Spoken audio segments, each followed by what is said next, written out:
आप देख रहे हैं श्री हरि कृपा आश्रम चैनल। संस्थापक स्वामी श्री हरि चैतन्य पुरी जी महाराज।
सुखिनः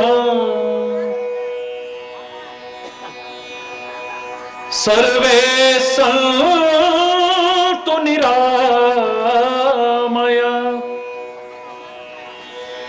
सर्वे भद्राणि पश्यन्तु मा कश्चित् दुःखभाग् भवेत्। ओम शांति शांति शांति।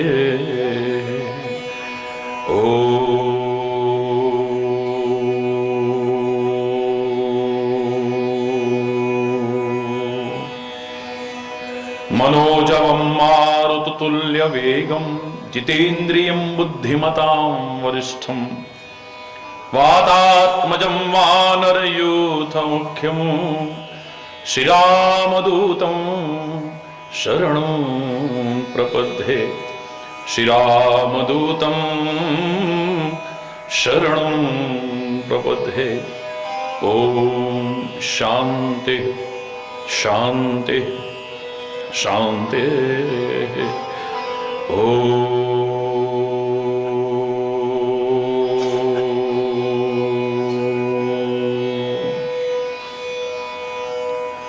रामाय रामभद्राय रामचंद्राय वेधसे रघुनाथाय नाथाय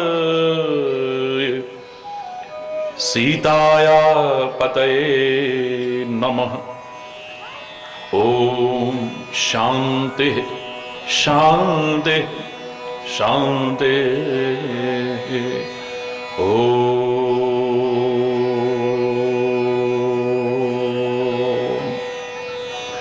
चैतन्य शाश्वतं शांतं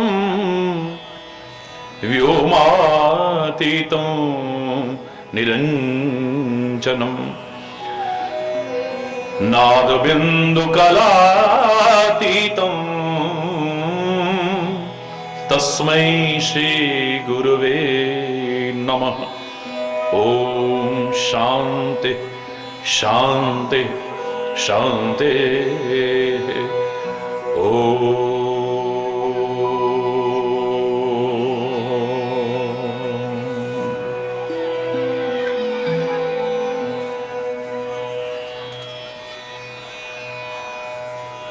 हरि बोल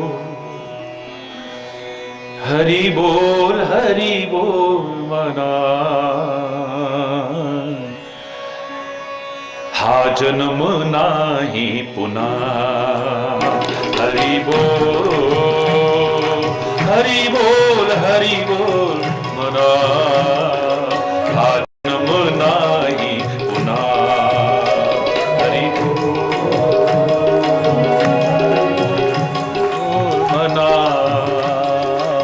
हा जन्म नाही पुन्हा।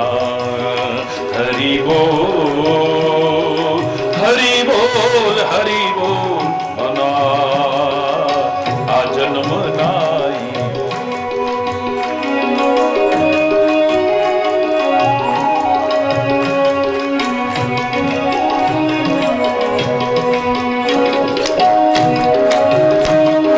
हरि बोल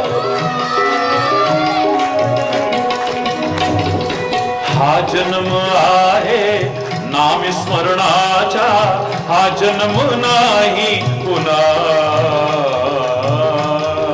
हा जन्म आहे नाम स्मरणाचा हा जन्म नाही पुन्हा। हरि बोल हरि बोल मना हा जन्म नाही पुन्हा।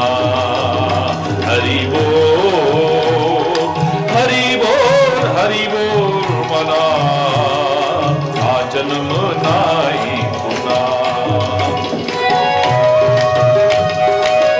हरि बोल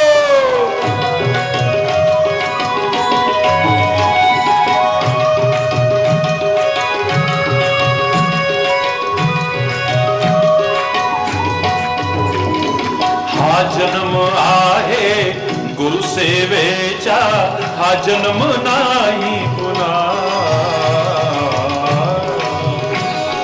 हा जन्म आहे गुरु सेवेचा हा जन्म नाही पुन्हा हरि बोल हरि बोल हरि बोल मना हा जन्म नाही पुन्हा हरि बोल हरि बोल हरि बोल मना हा जन्म नाही पुन्हा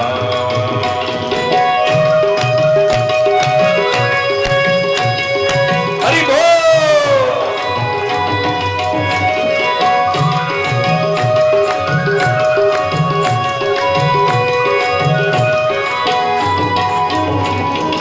हा जन्म आहे सत्संगाचा हा जन्म नाही पुन्हा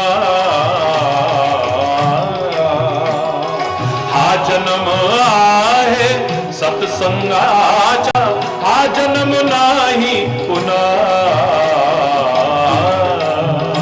हरि बोल हरि बोल हरि बोल मना हा जन्म नाही पुन्हा हरि बोल हरि बोल हरि बोल मना हा जन्म नाही पुन्हा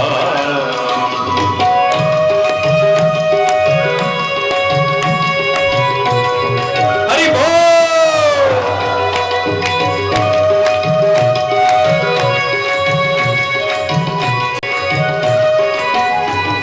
हा जन्म आहे आनंद लुटण्याचा हा जन्म नाही पुन्हा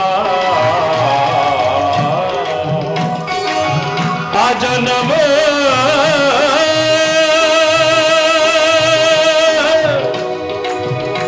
हे हरी हे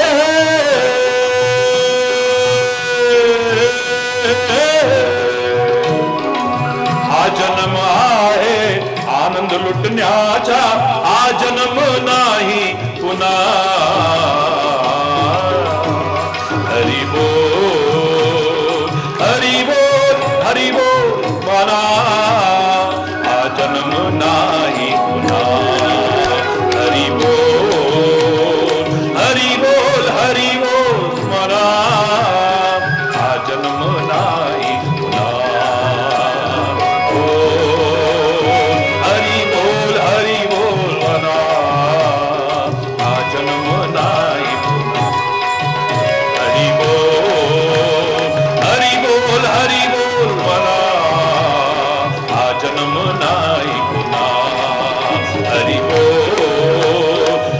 बोल हरि बोल मना हा जन्म नाही हा जन्म नाही हा जन्म नाही पुन्हा हरि बोल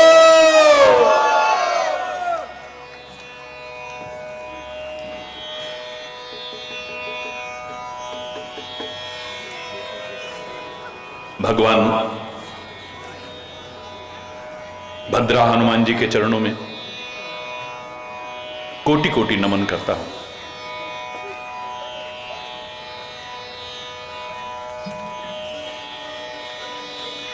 प्रार्थना करता हूं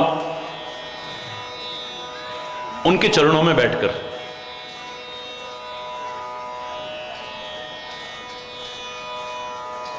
हे पवन पुत्र हनुमान, हे सर्वशक्तिमान,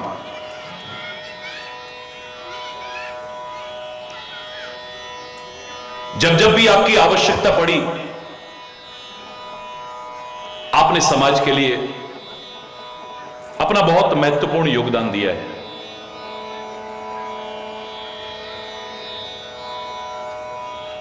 हरि बोल।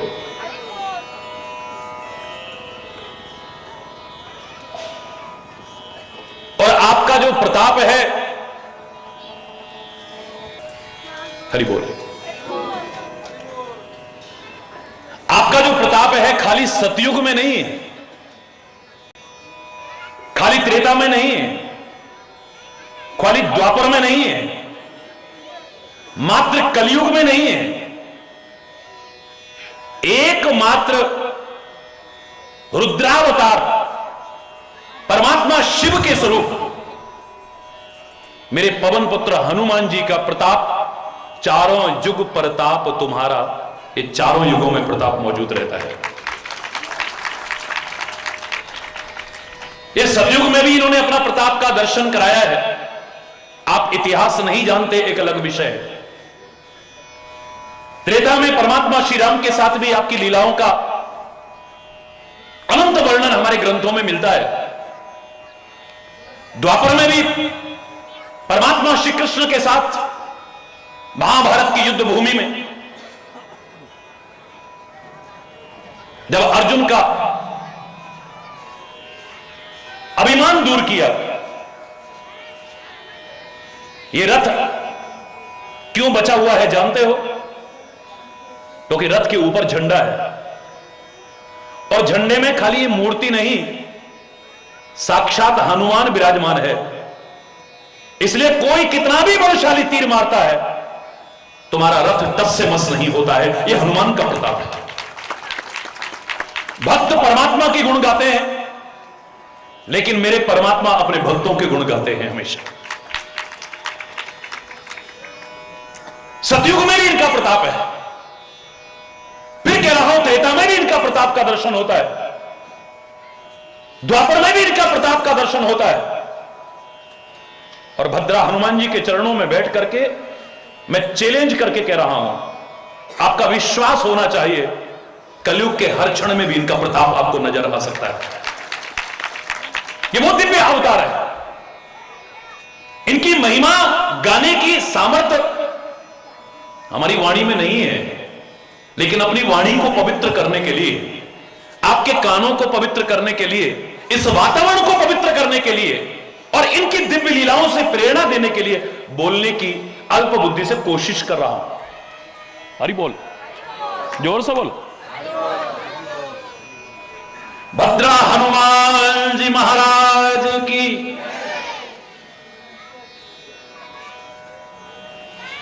रामाय राम भद्राय रामचंद्राय वेधसे रघुनाथाय नाथाय सीताया पतये नमः। हम परमात्मा श्री राम को भद्र कहते हैं, और जिनका भी जीवन अच्छा होता है, आचरण अच्छा होता है, हम उन्हें भद्र पुरुष कहते हैं। और हमारे वेदों ने यह संदेश दिया था, भद्रम कर्णे भी शृणुयाम देव। इन कानों से भद्र भद्र यानी अच्छा अच्छा सुनना, इन आंखों से अच्छा अच्छा देखना, इस नासिका से अच्छी गंध लेना, इस वाणी से अच्छा अच्छा बोलना, इस मुख से अच्छा अच्छा जो ग्रहण करने योग्य है वही भोजन ग्रहण करना, अपने मन और मस्तिष्क से भद्र भद्र यानी अच्छे अच्छे विचार करना, पैरों से इस भद्र जगह पर चल करके जाना, हाथों से भद्र भद्र यानी अच्छे अच्छे कर्म करना। तुम्हारे जीवन का कभी बुरा हो ही नहीं सकता है, हमेशा अच्छा ही अच्छा होगा। देखिए आप इसको आजमा कर। भद्र का तात्पर्य ही, और मजा तब है कि अपने इष्ट को अपने जीवन में उतार लेना, अपने स्वामी को अपने जीवन में उतार लेना, अपने आचरण में उतार लेना, अपने कर्मों में उतार लेना, अपने स्वभाव में उतार लेना, अपनी वाणी में उतार लेना, जीवन के हर क्रियाकलाप में उतार लेना। जो भगवत पारायण हो जाता है, यानी भगवान की भक्ति में लीन हो जाता है, भगवान की भक्ति की चरम सीमा पर पहुंच जाता है, उसे भागवत कहते हैं। क्या कहते हैं? भागवत का तात्पर्य क्या है? जो परम भगवत भक्ति में लीन है, उसे कहते हैं भागवत। भागवत का तात्पर्य था भक्त, वो भक्त जो भगवत परायण है उसे कहते हैं भागवत। और मेरे भद्रा हनुमान खाली भागवत नहीं है, ये परम भागवत है, इतना याद रखें। और आज मैं पहली बार आपको, जो पिछली बार पैठन में लाखों लोगों के सामने जो संदेश दिया था, एक प्रारंभ किया था, उसको आगे बढ़ाऊंगा। ऐसे भागवत नहीं, परम भागवत है मेरे हनुमान। आपने कितनी भागवत की कथाएं सुनी होंगी, कितनी राम कथाएं सुनी होंगी, सौभाग्यशाली हैं आप, बहुत कथाएं सुनी होंगी आपने, लेकिन ये दर्शन उनकी कृपा से पहली बार आपको होंगे कि मेरे हनुमान के अंदर भागवत नजर आ रही है। देखो, मेरे हनुमान के अंदर भागवत नजर आ रही है, मेरे भक्तों के अंदर भागवत नजर आ रही है, मेरे संतों के अंदर भागवत नजर आ रही है। और ये राष्ट्र में भी, महाराष्ट्र की दिव्य भूमि, ये तो भक्तों की भूमि है, संतों की भूमि है, अमर शहीदों की भूमि है। इसकी महिमा का तो वर्णन करने की सामर्थ्य नहीं। जहां का रोम रोम, जहां का जर्रा जर्रा इतिहास साक्षी है। यहां ऐसे ऐसे हुए हैं जिन्होंने गोबर थाप करके उपलों में से भी बिठोबा बिठोबा की आवाज निकाल करके दिखाई है। यहां पर वो महापुरुष हुए हैं जिन्होंने एक ऐसा आदर्श दुनिया के सामने प्रस्तुत किया कि तुम चाहो तो एक मानव तो क्या, एक भैंस से भी गीता बुलवा करके दिखाइए। ये वो भूमि है, ये वो महान भूमि है, मेरे संत ज्ञानेश्वर की भूमि है, मेरे संत एकनाथ की भूमि है, मेरे उन महापुरुषों की भूमि है, तुकाराम की भूमि है, ये नामदेव की भूमि है। कहां तक लिस्ट गिराऊं पूरी, ये तो भक्तों की भूमि है, ये तो संतों की भूमि है, ये तो महापुरुषों की भूमि है, ये देश के उन वीर अमर शहीदों की भूमि है। नमन करता हूं इस भूमि को। भगवत दर्शन किए आपने, बड़ी अच्छी बात, लेकिन भगवत पारायण जो हो जाता है उसे भागवत कहते हैं। और मेरे हनुमान खाली भागवत नहीं है, ये तो परम भागवत है। मैंने आपको बताया था कि भागवत शब्द की मैंने व्याख्या की पहली बार, और भागवत शब्द की व्याख्या में मुझे जो नजर आया वो आपको बता रहा हूं। 4 अक्षर आते हैं भागवत में, भा बोलो, ग व त, भागवत। भागवत का तात्पर्य है भाव सृजन कर दे, जो हमारे अंदर, जो हमारे अंदर भाव पैदा ना कर सके, जो हमें भाव में पूरी तरह से डुबो ना सके, मैं उसे भागवत नहीं मानता हूं। भागवत का तात्पर्य है कि हमें भगवत पारायण कर दे और भाव में खो जाए हम पूरी तरह से, तब भागवत की शुरुआत होती है। याद रखें, भाव प्रधान है सारा का सारा। मैंने आपसे प्रश्न किया था कि मेरे शरीर में मोर देन 80% पानी है, लेकिन शरीर में कहीं भी चोट लगती है तो पानी नहीं निकलता। क्या निकलता है? जोर से बोलो। खून निकलता है। क्यों?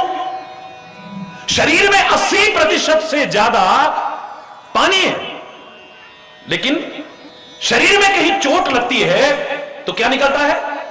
खून निकलता है।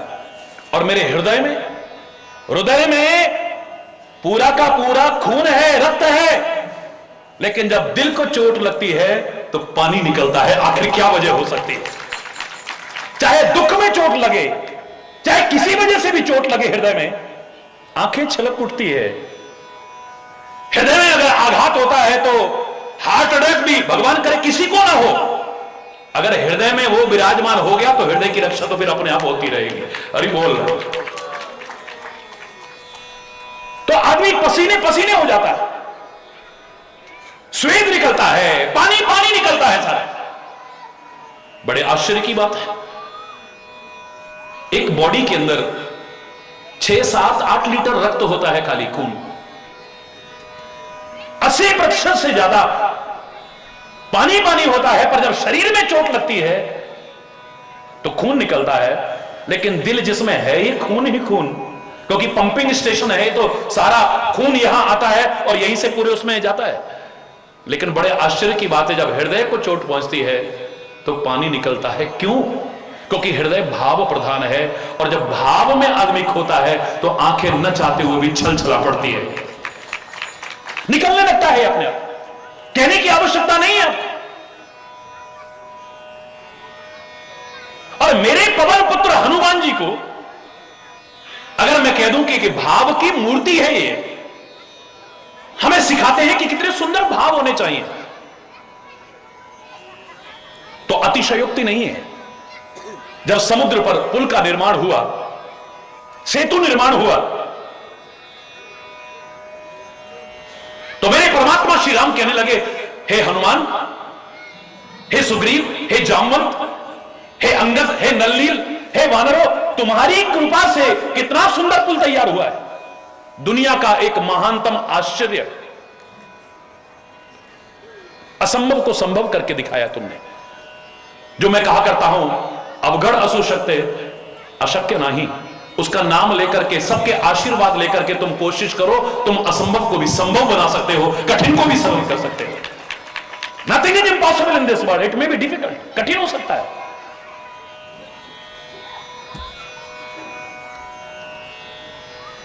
हरि बोल रहा। परमात्मा श्री राम कहने लगे, अरे वानरों, आपने दुनिया का एक महानतम आश्चर्य करके दिखाया है। पानी के ऊपर पत्थर तैर रहे हैं, बड़े बड़े पहाड़ तैर रहे हैं, और वो भी पुल के रूप में। सारे वानर कहने लगे, प्रभु शर्मिंदा मत कीजिए, ये तो सब आपकी कृपा है, ये आपके प्रताप से तर रहे हैं, मेरे प्रताप से नहीं, हमारे प्रताप से नहीं। नहीं नहीं नहीं नहीं, हे वानरों, तुम दूर दूर से बड़े बड़े पहाड़ उठा करके ला रहे हो, बड़ी बड़ी चट्टानें लेकर के आ रहे हो। नल और नील उसे छूते हैं, जिन्हें श्राप था आज वरदान सिद्ध हो रहा है, उनके छूने पर पत्थर भी पानी पर तैर रहे हैं।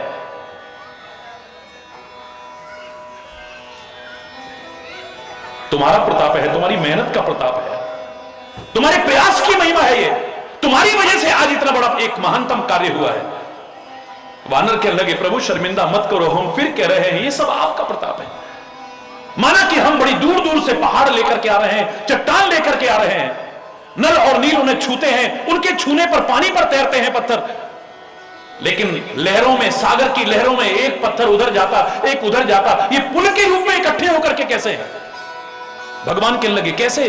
बोले, मेरे पवन पुत्र हनुमान एक पहाड़ पर रा लिखते हैं, दूसरे पर मां लिखते हैं, सीमेंट और सरिये की आवश्यकता नहीं, आपके नाम की तरह जुड़ जाते हैं सारे के सारे।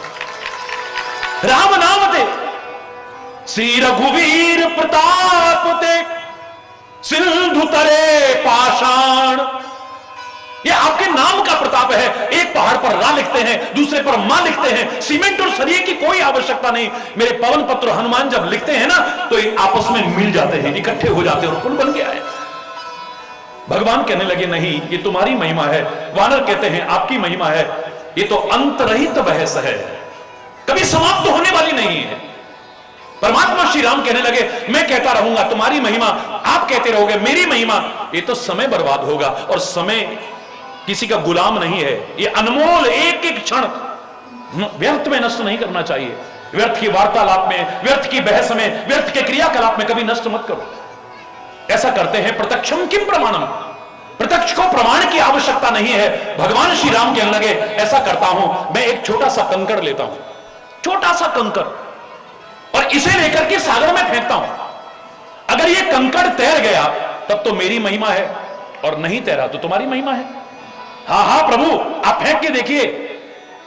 भगवान श्री राम ने वो छोटा सा कंकड़ ऐसे सागर में डाला। मैं फेंकता नहीं, किसी को रख देता हूं इधर।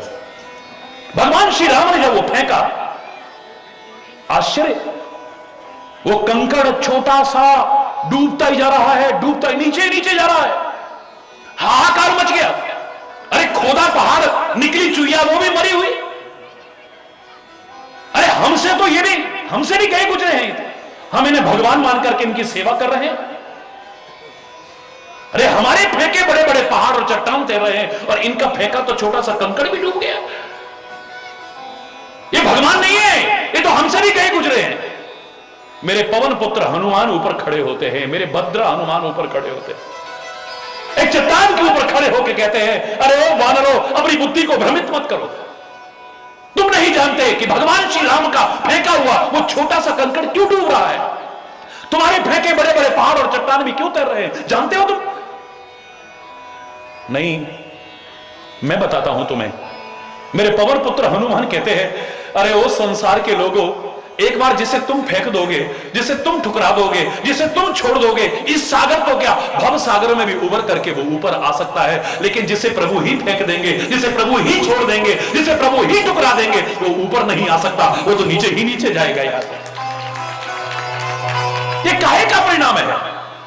सबकी बुद्धि खराब हो गई भगवान की लीला को देख करके, और हनुमान ने सबकी बुद्धि ठीक कर दी अपने बुद्धि के परिचय से। भाव ही तो है ये क्या है? बोलो, जोर से बोलो ना, ये क्या है? ये भागवत का पहला अक्षर मेरे पवन पुत्र हनुमान के जीवन में पूरी तरह से उतरा हुआ है। भाव प्रधान है यार, और भक्ति तो है भी भाव प्रधान, तर्क प्रधान नहीं है, याद रखना। ढोंग और पाखंड का विरोध हो ये तो हरिचैतन्य भी चाहता है, पाखंड का विरोध हो ये तो हरिचैतन्य भी चाहता है, आडंबर का विरोध हो ये तो हरिचैतन्य भी चाहता है, अंधविश्वासों का विरोध हो ये तो हरिचैतन्य भी चाहता है। लेकिन माता पिता की भक्ति, राष्ट्र की भक्ति, गुरु भक्ति, परमात्मा की भक्ति, इसको अंधश्रद्धा में कभी गिनने की कोशिश मत कीजिएगा। ये अंधश्रद्धा नहीं है। परमात्मा की भक्ति को अंधश्रद्धा मत मानो। माता पिता के प्रति जो समर्पण भाव है ये अंधश्रद्धा नहीं है। परमात्मा की जो भक्ति है ये अंधश्रद्धा नहीं है। एक नेक मार्ग पर जो तुम चलने की कोशिश करते हो, हमारे महापुरुष तो कहते हैं बड़ी उम्र में नहीं, बचपन से प्रारंभ हो जाओ। ये सत्संग के माध्यम से जो तुम्हें ज्ञान मिलता है, जो तुम्हारे अंदर को भी आलोकित करता है, ये तो बचपन से शुरू होना चाहिए। मेरे हनुमान जी कह रहे हैं, बाल समय रवि भक्ष लियो तब तीनहु लोक भयो अंधियारो, को नहीं जानत है जग में, कपि संकट मोचन नाम तिहार। मैं पूरा नहीं सुना रहा।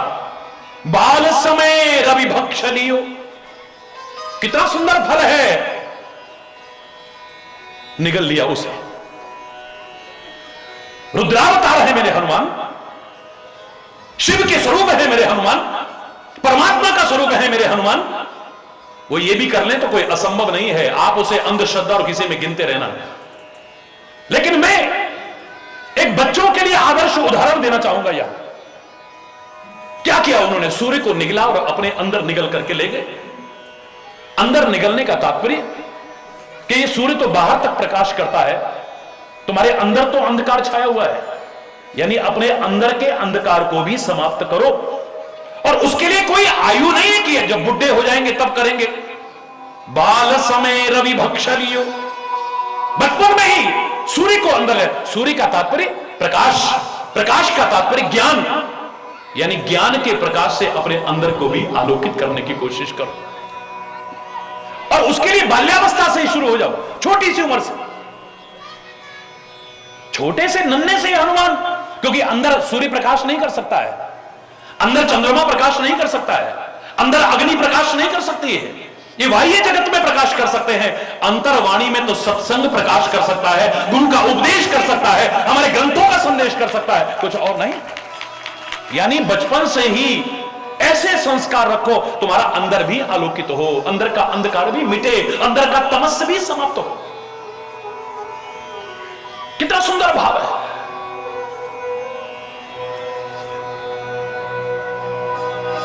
भगवान श्री राम लंका में युद्ध भूमि में एक दिन समुद्र के किनारे लेटे हुए हैं। रामायण का उदाहरण है, बना के नहीं कह रहा हूं, रामायण में है।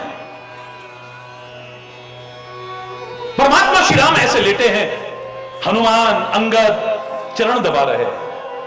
हरि बोल, जोर से बोल रहा है। हनुमान और अंगद नल्ली चरण दबा रहे हैं। शेष सब परमात्मा के मुखारविंद को देख करके आनंदित हो रहे हैं। सच मानिए, जैसे आपको आनंद आया सामने देख करके महाराज जी को भी आज भद्रा हनुमान जी के और आप सबके प्यार के दर्शन करके उससे भी कहीं ज्यादा आनंद आया है।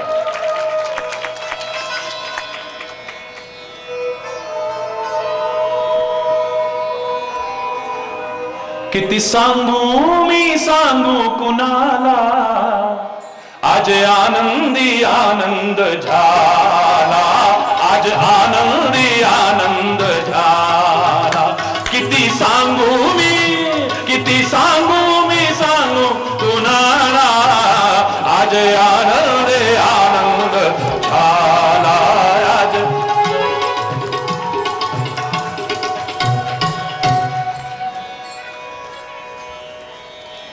किती सांगू मी सांगू कुणाला, आज आनंद आनंद झाला, आज आनंद। मिले स्वर मेरा तुम्हारा, स्वर बने हमारा। हरि बोल। अस्मीच्या रात्री ग यमुनेच्या काठी, गोकुल अवतरले, घोळ हसू गालात, नाच गाऊ तालात, पैंजण थर थर रे, काना दिसतो उठून गोपी आला नटून, 99चा शृंगार केला, आज आनंद आनंद झाला, आज आनंद आनंद। किती सांगू मी सांगू कुणाला, आज आनंद आनंद झाला, आज आनंद आनंद। हरि बोल। सच मानिए इतना आनंद आया है। मैं तो आपके इस महान प्रयास की, जो भद्रा हनुमान जी के इस महान संस्थान को जन जन तक लाभकारी संदेश पहुंचाने में जो आपका महान प्रयास है, हृदय से उसकी प्रशंसा करता हूं बहुत ज्यादा।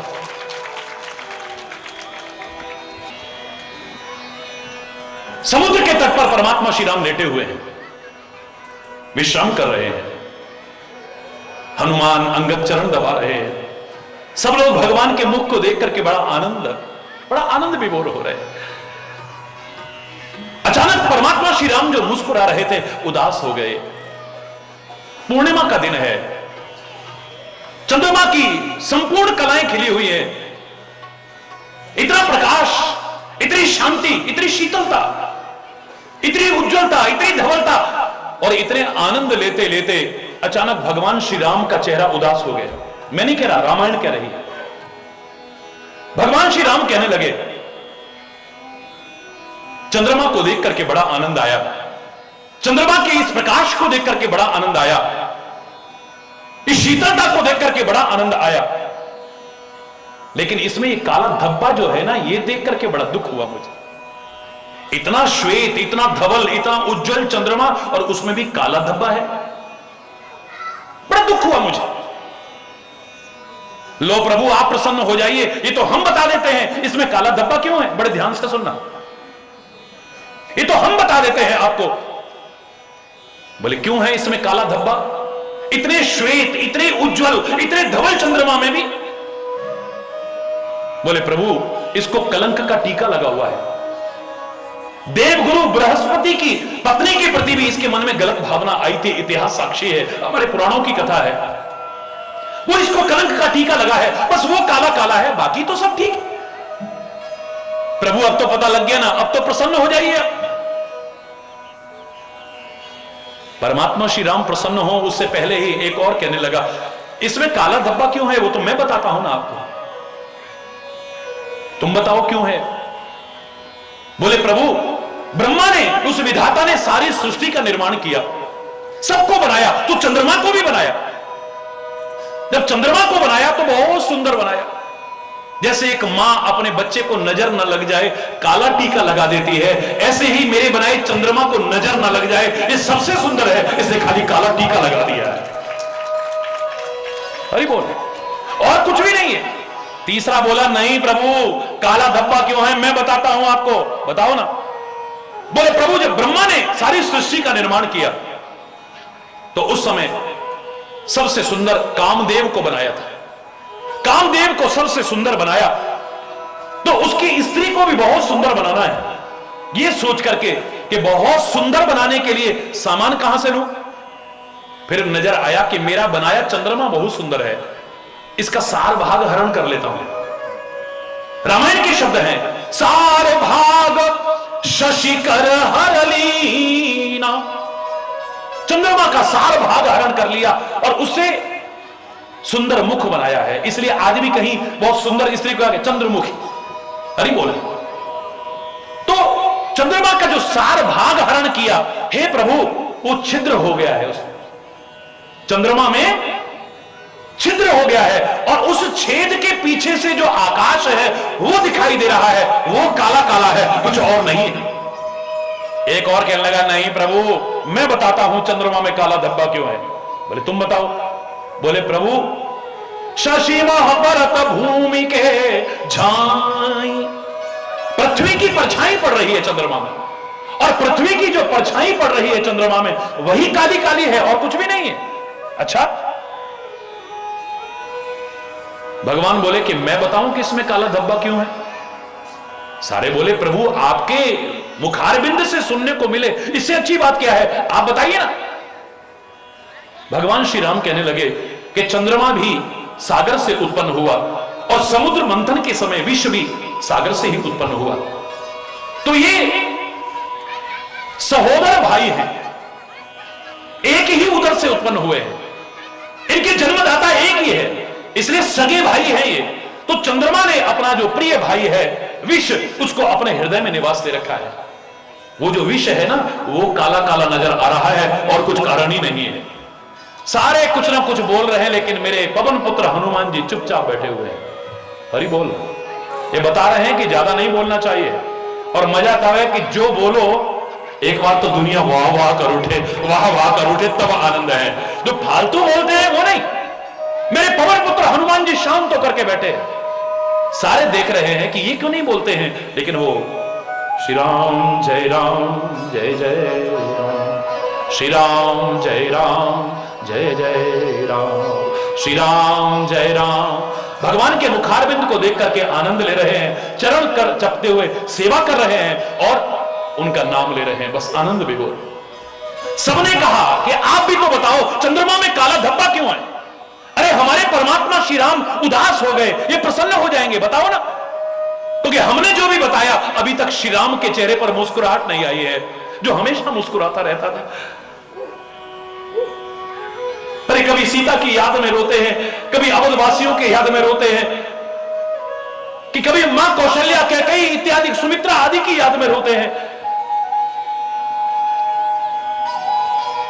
क्योंकि जितना प्रेम इससे लोग करते हैं, मेरा परमात्मा उससे भी कहीं ज्यादा प्रेम अपने भक्तों से करता है। जितना प्रेम आप करते हो उससे कहीं ज्यादा वो करता है। मैं तो यहां तक कहा करता हूं कि अगर तुम परमात्मा से छल करोगे, कपट करोगे, तो उससे बड़ा छलिया कोई नहीं है, याद रखो। उससे बड़ा छलिया तुम खुद छले जाओगे, तुम परमात्मा से छल नहीं करोगे। जो परमात्मा से छल करेगा खुद छला जाएगा, क्योंकि उससे बड़ा छलिया कौन है। तुम अगर परमात्मा से छुपाव करोगे, दुराव करोगे, तो उससे बड़ा छुपाव करने वाला कौन है फिर। सारी सृष्टि का निर्माण किया, तुम्हारा भी निर्माण किया, तुम्हारे अंदर छुप गया और ढूंढते फिर रहे हो बाहर। हरि बोल ना। जन्म जन्म बीत जाते हैं लेकिन उसे ढूंढ नहीं पाते। ऐसी आइस स्पाइस, ऐसी हाइड एंड सीक, ऐसी छुपन छुपाई और कौन खेल सकता है मेरे परमात्मा के अलावा। ऐसा छुप गया है, जन्म जन्म तक भटक रहे हो। कभी जंगलों में भटकते हो, कभी हिमालय में भटकते हो, कभी गुफाओं में भटकते हो, सारी जिंदगी भटकते रहे। वो अंदर ही दुबका बैठा था। हरि बोल, जोर से बोल। अगर तुम कपट करोगे, परमात्मा से तुम छुपाव करोगे, तो उससे बड़ा छलिया कोई नहीं है, उससे बड़ा छुपाव करने वाला कोई नहीं है, याद रखना। हर चीज की चरम सीमा है वो। भयानाम भयम भीषणम भीषणानाम गति प्राणिनाम पावनम पावनानाम महोच्चै पदानाम नियंत्रत्वमेकम परेशान परम रक्षणम रक्षणानाम। उसके जैसा रक्षा करने वाला कोई नहीं है। जाको राखे साइया मार न सके कोई, बाल न बांका कर सके चाहे सब जग वैरी होए। जब वो बचाने पर आता है तो दुनिया में कोई बाल बांका नहीं कर सकता है। उसके जैसा रक्षा करने वाला कौन होगा, उससे ज्यादा कोमल कौन होगा। पुष्प की कोमलता भी फीकी पड़ जाए उसकी कोमलता के आगे, और उसके जैसा कठोर भी कौन होगा। सारी सृष्टि में प्रलय, उसकी जरा से भ्रकुटी टेढ़ी हुई तो जलमग्न समाधि हो जाती है सारी। जरा भ्रकुटी टेढ़ी हो जाए तो उसके हाथ में प्रेम भरी बांसुरी भी है, तो चक्र भी है उसके हाथ में है। अरे बोल, उसमें पुष्प की कोमलता है तो चक्र भी है वहां।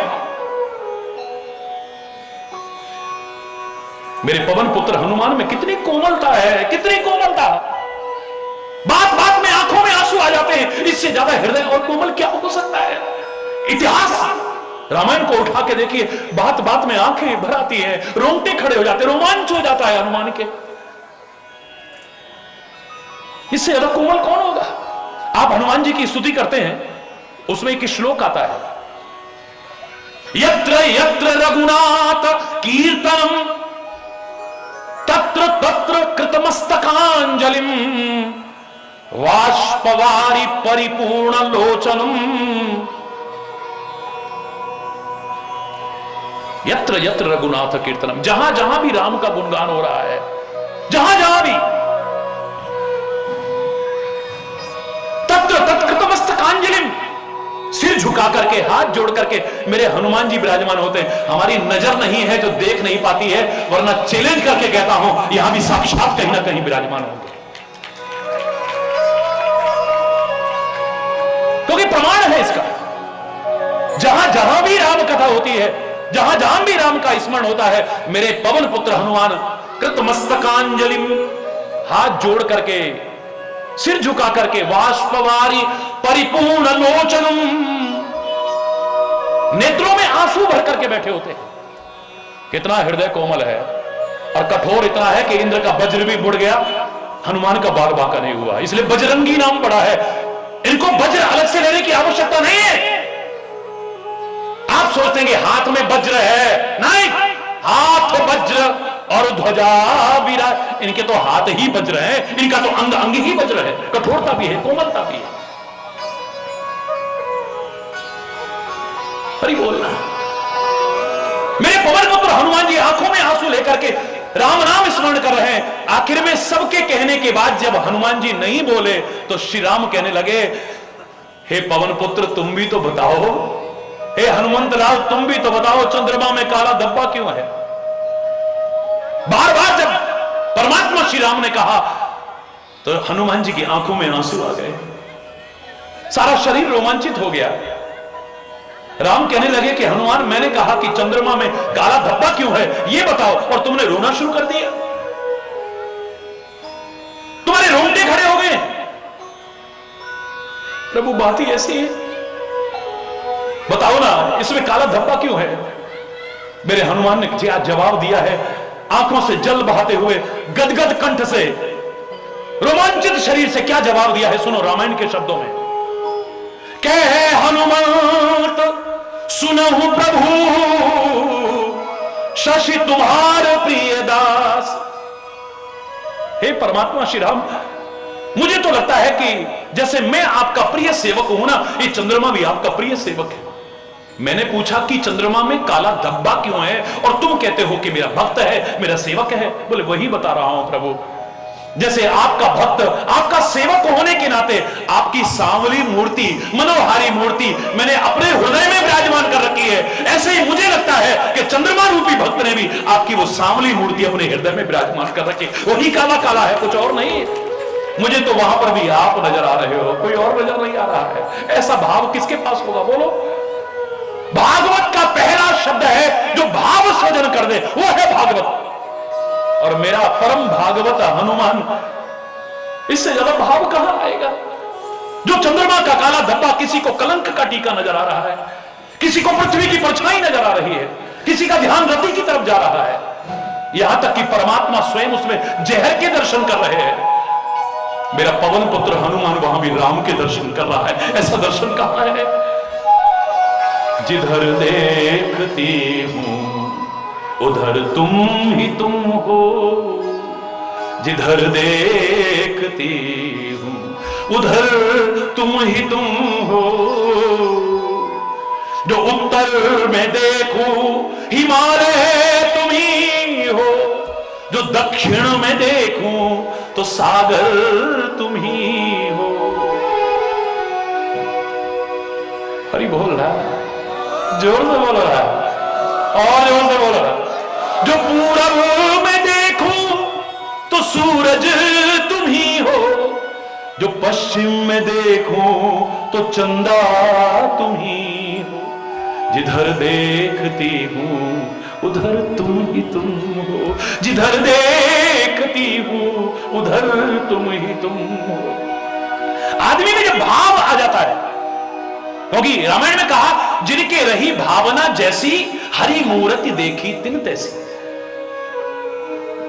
सामने की वस्तु, सामने के पदार्थ, सामने के व्यक्ति जैसी हमारी भावना होगी, हमें वैसे ही नजर आएंगे। याद रखना, जैसा हमारा भाव होगा हमें वैसा ही नजर आएगा। जो दूसरों के दोष देखता है, उसे चंद्रमा में काला धब्बा नजर आ रहा है, कलंक का टीका नजर आ रहा है, इसने गलत कर्म किया है, उसका परिचय मिल रहा है। जो सौंदर्य प्रेमी है, उसका ध्यान रति के मुख की तरफ जा रहा है। जो ममता में भाव रखता है, वात्सल्य में भाव रखता है, मां की जैसी बुद्धि रखता है, उसको उसमें भी नजर ना लग जाए इसलिए टीका नजर आ रहा है। जो वैज्ञानिक विचारधारा रखता है, उसे पृथ्वी की परछाई नजर आ रही है। परमात्मा का भाव भी इस समय क्या बना हुआ है, क्योंकि सीता के वियोग में रो रहे हैं। कहते हैं कि इसमें जो विश्व बसा हुआ है, वो वियोगियों को, विरही लोगों को सताता है। ये चांद, जो चांद इतना सुंदर लगता है, जो अपने प्रियजनों से दूर होते हैं, वो सारी सारी रात रोते हैं, उन्हें नींद नहीं आती है। चांद को देखते हैं, ये जहर उससे जलाता है उनको। अपने भाव के कारण परमात्मा तक को जहर नजर आ रहा है, तो तुम जैसा भाव नजर बनाओगे, तुम्हें वैसी ही सृष्टि नजर आएगी। याद रखना, मैं तो हमेशा कहता हूं, सृष्टि नहीं बदलनी है, अपनी दृष्टि बदलनी है। जैसी हमारी दृष्टि होगी, सृष्टि वैसी बन जाएगी। याद रखना, अगर हमारी अच्छी दृष्टि है, अच्छा दृष्टिकोण है, अच्छा नजरिया है, ये सारी दुनिया हमें बहुत अच्छी नजर आएगी। और हमारी गंदी नजर हो गई, हमारी बुरी नजर हो गई, हमारा नजरिया गलत हो गया, हमारी सोच गलत हो गई, सामने कितना भी अच्छा व्यक्ति हो, हमें बुरा ही नजर आएगा। दृष्टि पर निर्भर करता है। सामने श्वेत वस्त्र पहन करके कोई बैठा है, लेकिन मेरी दृष्टि पर काला चश्मा लगा है, काला ही नजर आएगा। नीला चश्मा लगा है तो नीला ही नजर आएगा। सामने व्यक्ति एक है, लेकिन मैंने ऐसे कर लिया, मुझे दो दो नजर आ रहा है। ये दोष सामने नहीं है, मेरी दृष्टि में दोष आ गया है। दृष्टि को अच्छा बनाओ, दृष्टिकोण को अच्छा बनाओ, नजरिया अच्छा बनाओ, ये संपूर्ण सृष्टि तुम्हें बहुत अच्छी लगेगी।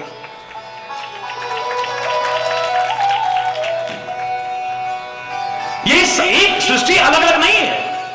इसी दुनिया को देख करके एक व्यक्ति कहता है, दुनिया बनाने वाले काहे को दुनिया बनाई, क्या तेरे मन में समाई, क्या तेरे मन में समाई। ओ दुनिया बनाने वाले काहे को दुनिया बनाई, क्या तेरे मन में समाई। दुनिया अलग तो नहीं है, वही दुनिया है। इसी दुनिया को देख करके एक व्यक्ति कह रहा है, क्या दुनिया बनाई, बेकार, इतनी बेकार दुनिया। मेरे साथ अकेले में बहुत कम मौका मिलता है लोगों को, लेकिन जब अकेले में कभी चर्चा करने का मौका मिलता है ना, तो एक आम प्रश्न है, महाराज जी दुनिया बड़ी गंदी हो गई है, दुनिया बड़ी खराब है। मैंने कहा भाई साहब आप कहां रहते हैं दुनिया में, आप खराब हैं? हरि बोल, जोर से। ये दुनिया बड़ी गंदी है, दुनिया बड़ी खराब है महाराज जी, आप कहां रहते हैं दुनिया में, आप खराब हैं? आप खराब हैं? आप खराब हैं? अपने आप को कोई खराब नहीं मानता। जब हर व्यक्ति अच्छा है तो दुनिया खराब कैसे हो गई, मेरा प्रश्न है आपसे। फिर तो दुनिया बहुत अच्छी होनी चाहिए ना। कोई व्यक्ति अपने आप को गलत नहीं मान रहा है, औरों को गलत मानता है। हर व्यक्ति में दोष नजर आते हैं, अपना दोष नजर नहीं आता है कभी। अरे बोल, जोर से बोलो।